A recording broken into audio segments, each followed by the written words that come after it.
मी तुम्हा सर्वांच्या वतीनं उदगीर विधानसभा मतदारसंघातील 4 लाख जनतेच्या वतीनं मी दादांना जयंती निमित्त विनम्र असं अभिवादन या ठिकाणी मी करतो। आणि राज्याचे मुख्यमंत्री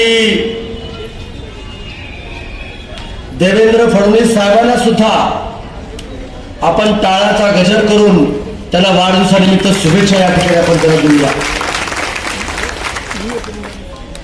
आज आपल्या उदगीरमध्ये महाआरोग्य शिबिर या ठिकाणी आयोजित केलेलं आहे।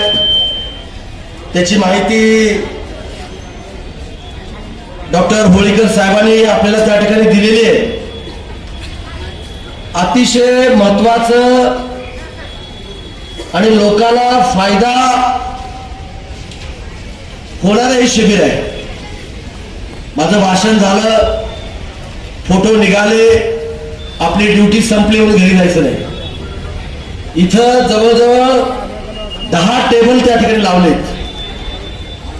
मग मेडिसिनचे 2 टेबल आहेत, सर्जरीचे 2 टेबल आहेत, अस्थिरोगाचे 2 टेबल आहेत, बालरोग तज्ञाचे 2 टेबल आहेत, नेत्ररोगचे 2 टेबल आहेत, त्वचा रोगचे 2 टेबल आहेत, स्त्री रोग तज्ञाचे 2 टेबल आहेत, कर्करोग निदानचे सुद्धा 1 टेबल आहे, नाक कान घसांचे 2 टेबल आहेत, दंत रोग म्हणजे दातांचे सुद्धा 1 टेबल आहे आणि रक्त लघवी तपासणी सुद्धा 4 टेबल त्या ठिकाणी आहेत।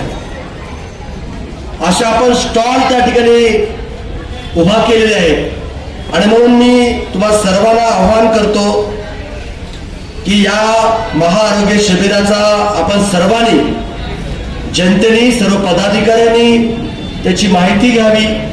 सर्वसामान्य माणसापर्यंत आमचे सूत्रसंचालन करणारे आणि या शिबिराचे प्रमुख श्यामभाऊ डावळे साहेबांनी या ठिकाणी सर्वांना माहिती द्यावी अशी सुद्धा विनंती मी आवर्जून या कार्यक्रमाच्या निमित्तानं तुम्हा सर्वांना या ठिकाणी मी करतो।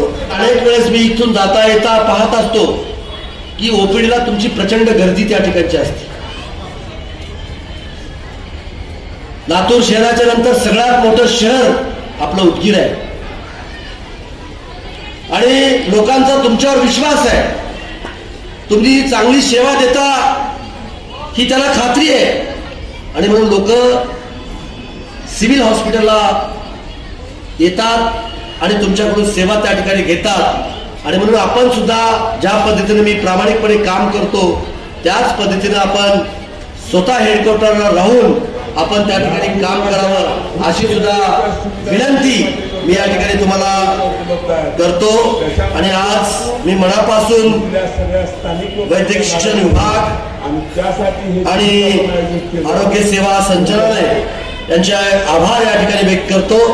आणि देवेंद्र फडणवीस साहेबांना खरं तर विद्वत्ता आणि लोकप्रियतेचा मिलाप असणारा नेता, एक इन्फ्रा मॅन म्हणून या महाराष्ट्रामध्ये, देशामध्ये त्यांचं नाव त्या ठिकाणी घेतलं जातं।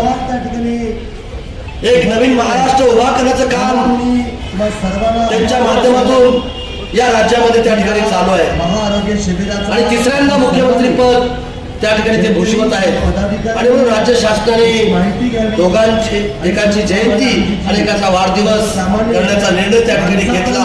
आणि म्हणून परत एकदा मी देवेंद्रजींना आपल्या सगळ्यांच्या वतीनं मनपूर्वक शुभेच्छा या ठिकाणी मी देतो।